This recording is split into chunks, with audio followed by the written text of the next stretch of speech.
Halo sahabat karet semuanya, kembali bersama saya Sahari dalam channel Dunsaka Dunia Sahabat Karet.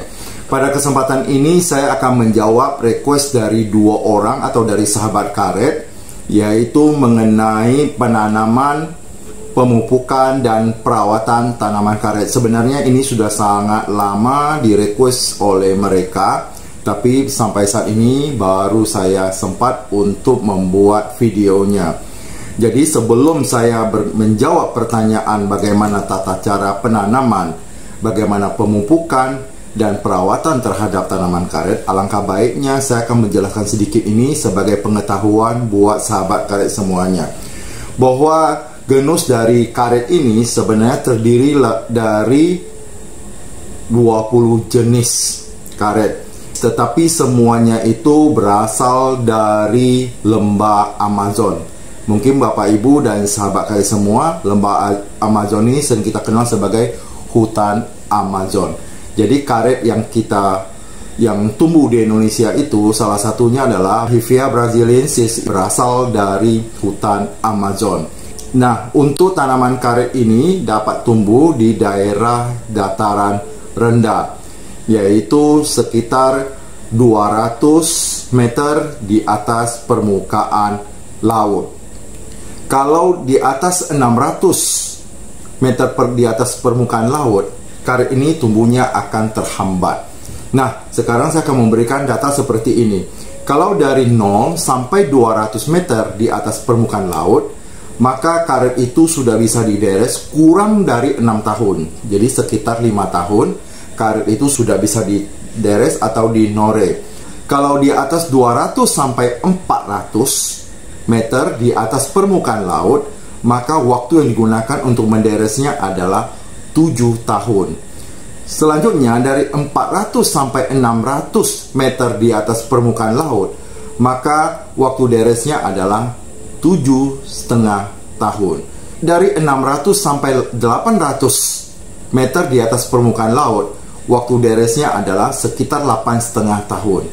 Kalau dia dari 800 sampai 1000 meter di atas permukaan laut, maka waktu deresnya di atas 10 tahun. Jadi semakin tinggi dataran tersebut atau di mana karet itu tumbuh, maka waktu deresnya itu semakin lama.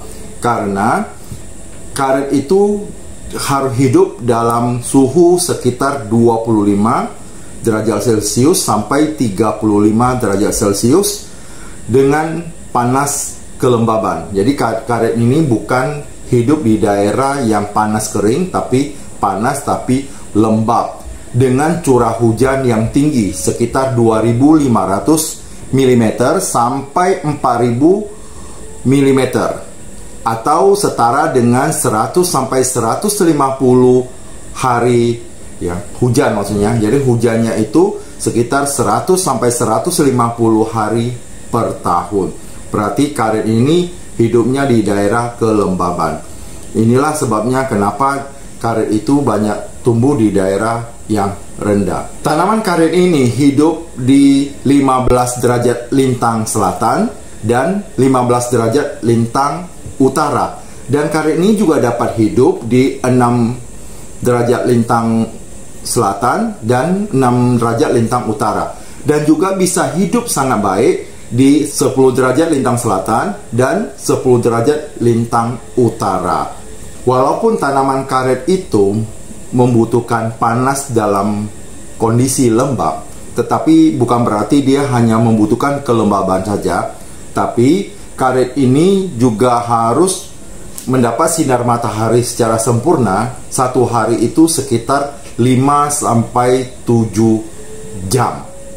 Kemudian pH yang bagus untuk tanaman karet adalah berkisar dari 5 sampai 6, atau ada nilai toleransinya dari 3 sampai 8. Baik sahabat karet semuanya, kita akan masuk kepada lahan untuk menanam karet. Tapi sebelum ditanam, itu alangkah baiknya dibuat yang disebut dengan pengajiran. Pengajiran itu juga ada jarak tanam antara satu tanaman dengan tanaman lainnya. Kita contohkan misalnya dalam 1 hektar, jarak tanam itu adalah 7 meter kali 3 meter, berarti 1 hektar itu sekitar 476 batang. Memang dalam 1 hektar ini berbeda-beda. Ada yang 400 batang dalam 1 hektar, ada yang 500 dalam 1 hektar. Jadi tidak tentu, tergantung bagaimana para petani karet itu menanamnya. Namun alangkah baiknya jarak tanam itu jangan terlalu dekat. Walaupun tanaman karet ini hidupnya di panas lembab, tapi dia juga membutuhkan sinar matahari seperti yang tadi saya sampaikan, membutuhkan dalam 1 hari itu adalah 5-7 jam. Berarti jarak tanamnya itu harus dijarakkan sehingga karet itu bisa tumbuh secara maksimal dan dapat menghasilkan getah karet juga secara maksimal. Saya juga waktu itu ke lapangan, saya juga bertanya kepada para petani karet itu, 1 hektar itu dapat berapa? Ternyata dalam 1 minggu hanya 160 kilo. Kalau saya dapat informasi 160 kilo, dapat saya pastikan bahwa tanaman karet itu adalah tanaman karet biasa yang tidak unggul, karena sekitar 20-25 kilo per hari. Sedangkan kalau karet unggul itu 1 hari bisa 40-50 kilogram. Bahkan ada yang lebih dari itu 60-65 kilogram per hari. Itu adalah karet yang unggul. Tapi untuk menanam karet itu lebih baik pilihlah karet yang okulasi. Kenapa memilih karet yang okulasi? Karena karet okulasi itu kita tahu secara pasti dari mana benih itu berasal atau dari mana induknya. Jadi benih ini akan sama dengan induknya. Kalau induknya memproduksi banyak getah, otomatis setelah diokulasi, kita istilahnya kita ambil benihnya dari induknya, anaknya juga akan seperti itu dengan produksi karet atau getah karet yang cukup tinggi. Setelah media tanam atau lahan yang sudah dibersihkan itu selesai dan sudah kita tahu jaraknya tanam berapa, tentu harus dibuat juga lubang tanam. Memang lubang tanam ini ada 2 macam yang seperti yang saya ketahui. Ada yang membuat 40 cm kali 40 cm, berarti panjang 40, berbentuk bujur sangkar 40 kali 40 dengan kedalaman 40 cm juga. Dan ada juga yang membuat 60 kali 60 yang bagian atasnya, ya bujur sangkar bagian atasnya, dan yang bagian bawah dasar itu 40 kali 40 dengan kedalamannya 60 cm. Ya terserah kepada Bapak Ibu dan para sahabat karet mau menggunakan yang mana, itu tidak ada yang salah, semuanya ada benar, tetapi dengan cara mungkin yang berbeda, tapi pada prinsipnya adalah sama. Setelah semua lubang untuk tanam itu setelah selesai digali, maka masukkan 50 gram pupuk urea dicampur dengan pupuk SP36 100 gram. Tujuannya adalah agar tanaman karet yang kita tanam itu mempunyai cukup zat hara sehingga bisa tumbuh lebih baik. Dengan memberikan pupuk dasar yaitu urea dan SP36, itu diharapkan tanaman karet ini bisa tumbuh dengan baik. Nah, untuk menanam karet ini seharusnya tidak dilakukan pada musim kemarau, karena jika pada saat musim kemarau kita harus sering menyiramnya.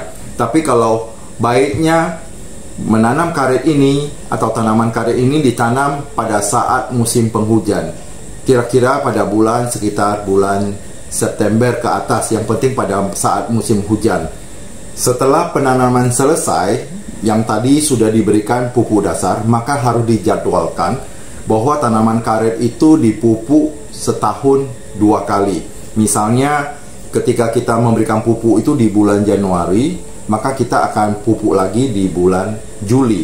Kalau kita memupuknya di bulan Februari, berarti kita akan memupuk kembali itu di bulan Agustus. Berarti 1 tahun 2 kali dalam pemupukan. Cara pemupukan untuk tanaman karet itu ada 2 macam. Yang pertama manual cycle, yang kedua chemical strip weeding. Yang dimaksud dengan manual cycle adalah untuk membuat saluran yang melingkar di pohon tersebut dan disesuaikan dengan umur tanaman karet.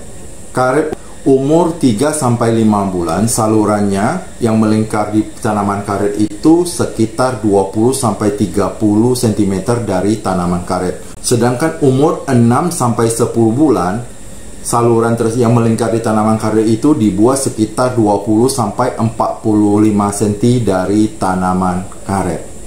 Yang kedua, chemical strip weeding adalah pemupukan dengan cara meletakkan pupuk tersebut di barisan tanaman karet itu berkisar 1 sampai 1,5 meter dari tanaman karet tersebut. Pemberian pupuk tidak disarankan pada musim hujan, karena kalau pada saat musim hujan itu pupuk ini mudah larut dalam air dan terbawa oleh arus air.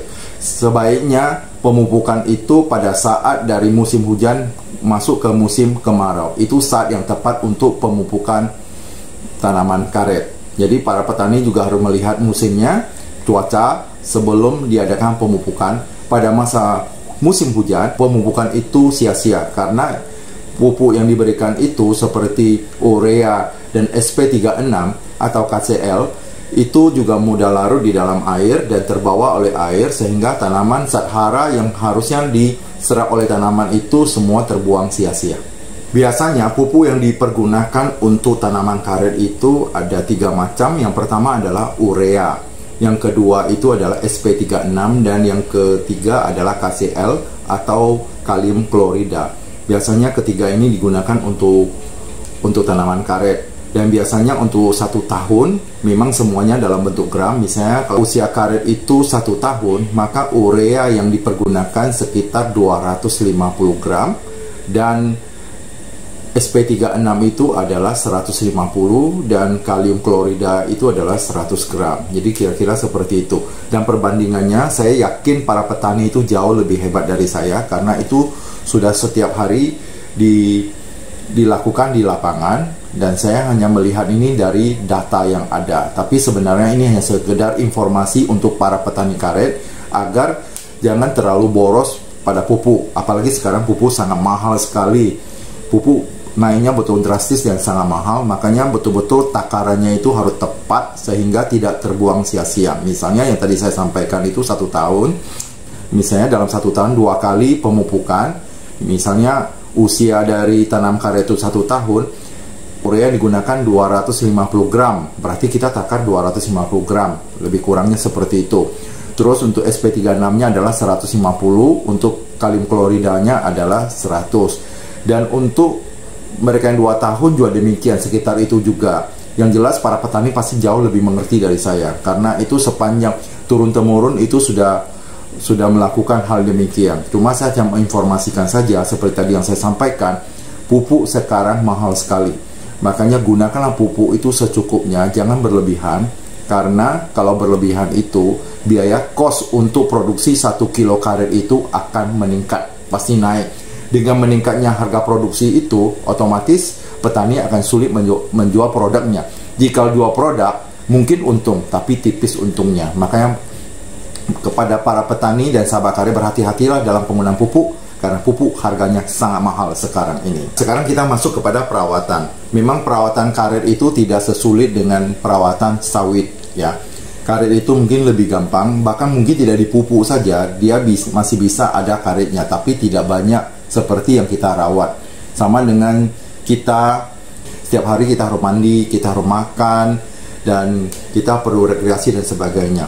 Memang tanaman juga demikian, dia bisa menghasilkan kalau kita merawatnya dengan baik. Karet, kita harus memberikan pupuk, perawatan kepada tanaman tersebut sehingga hasilnya bisa maksimal. Nah, setelah ditanam itu, setiap 1-2 minggu itu para petani atau sahabat karet itu harus memeriksa lahannya, karena pasti ada karet yang mati. Itu sudah wajar, karena tidak mungkin 100% itu hidup semua, pasti ada yang mati. Maka karet yang mati itu harus segera disisip.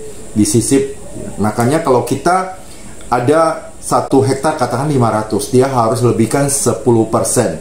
Berarti 500, 10%-nya itu ada sekitar 50 batang untuk menyisip karet-karet yang mati.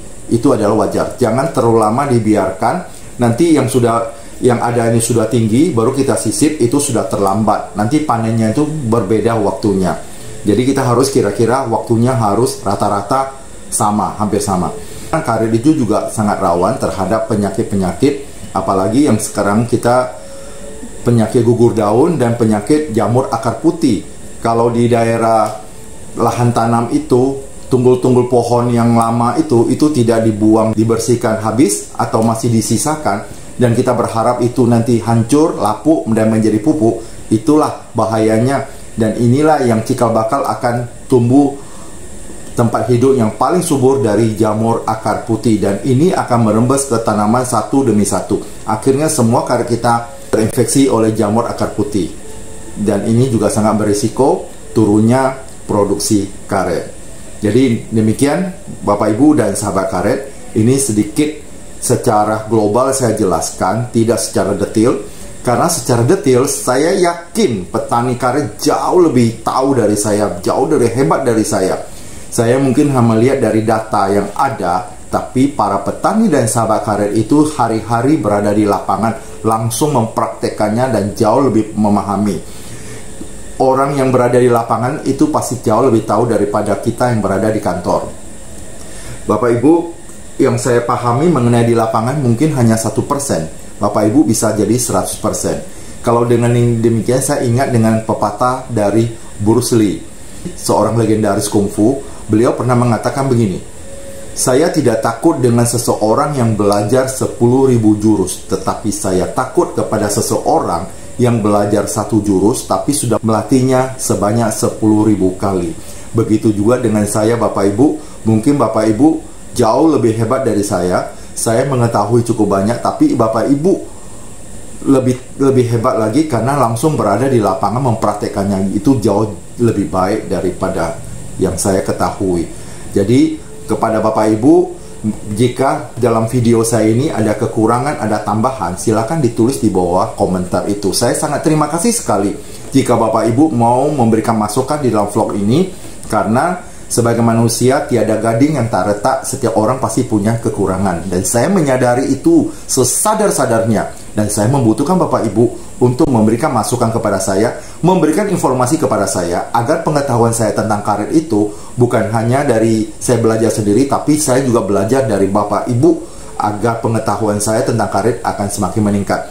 Semenjak saya membuat channel Dunsaka ini, pengetahuan saya akan karet itu semakin meningkat. Dan terima kasih sekali, banyak sekali yang komentar-komentar di bawah ini memberikan masukan kepada saya, memberikan saran kepada saya, dan saya betul terima kasih, karena dengan demikian pengetahuan saya tentang dunia karir itu akan semakin berkembang. Terima kasih Bapak Ibu. Semoga Bapak Ibu selalu sehat, sukses, bahagia, dan menjadi orang yang luar biasa.